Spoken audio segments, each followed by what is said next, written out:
Hey guys, I'm the comic book guy, and this is Hidden Comics for, whatever date it is.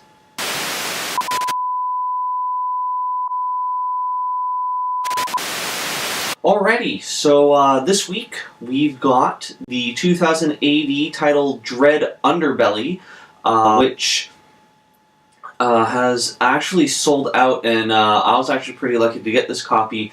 The last place in my city that had it was at Galaxy, and they had about 5 copies left when I got there. This is, of course, a continuation off the movie, and our other title is Phantom Stranger, issue 16. So let's get into this with Dredd Underbelly. Okay, so this is supposed to take off undisclosed amount of time between here and when the movie took place. For those of you who saw the 2012 Dredd movie, this comic is to kind of help generate more interest and money to getting a sequel. So I would highly suggest picking it up if you can.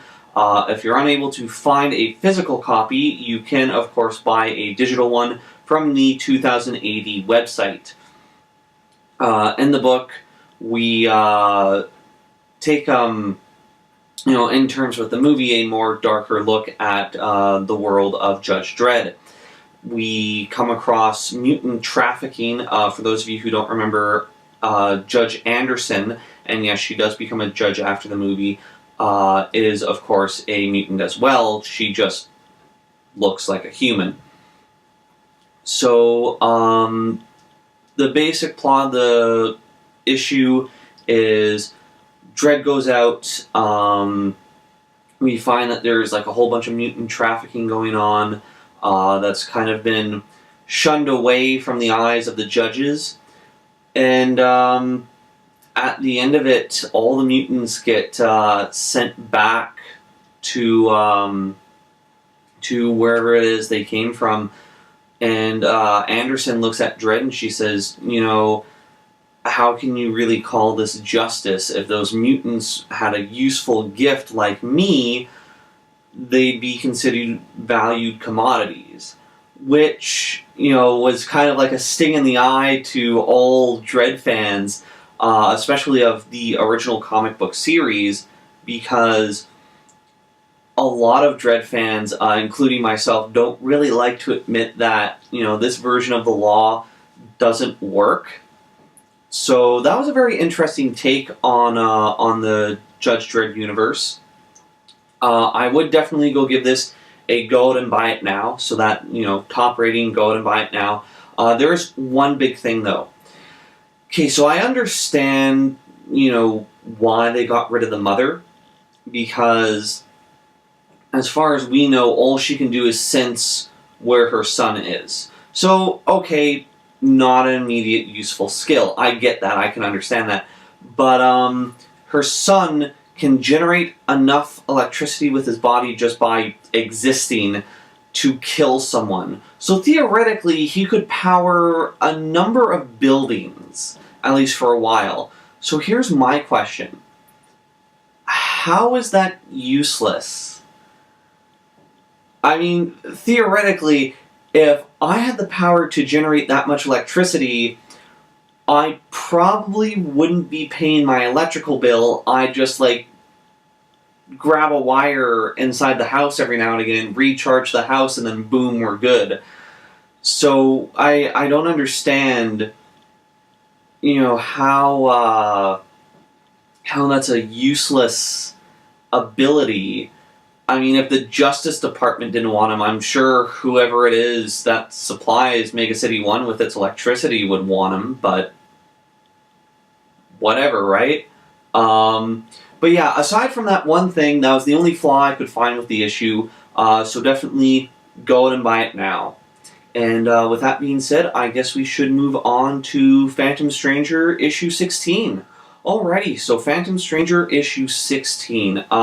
This one was kind of confusing. So what's going on is John Constantine has gone insane. We're trying to figure it out, the Phantom Stranger and the Nightmare Nurse actually wind up traveling to his mind after the Nightmare Nurse tries to seduce the Phantom Stranger. Yeah. And I gave it the same look too, guys. But anyways, so they wind up inside John Constantine's mind, and we see like all these. I guess they're supposed to be like demon versions of John, and in John's consciousness, he's still a little kid. Like, if I had to guess, maybe 10? But anyways, so John shows up, as a kid inside his mind. Phantom Stranger's like, the power's in you, and, very, very cheesy 80s, the power's in you, man, and gets attacked by all these Constantine demon things, and then shrugs it off like, yeah, it was nothing. And then from there they go to Tibet, to this temple where Deadman is posing as Sea King, I think his name was, the crime syndicate version of Aquaman. Anyways, so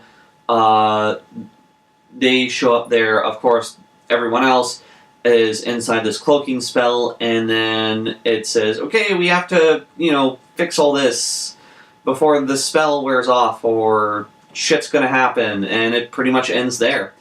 Not really too much to say on this, just kinda meh. I'd give it a pick it up if you see it. It was still interesting. I wish I could remember the name of the issue that it references in order to help it make more sense, but if you open up to the first page, it'll tell you. But yeah.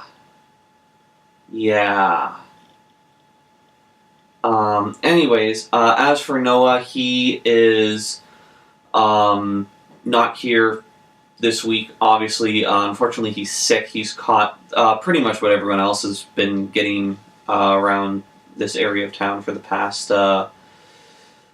few weeks or so. So that's been going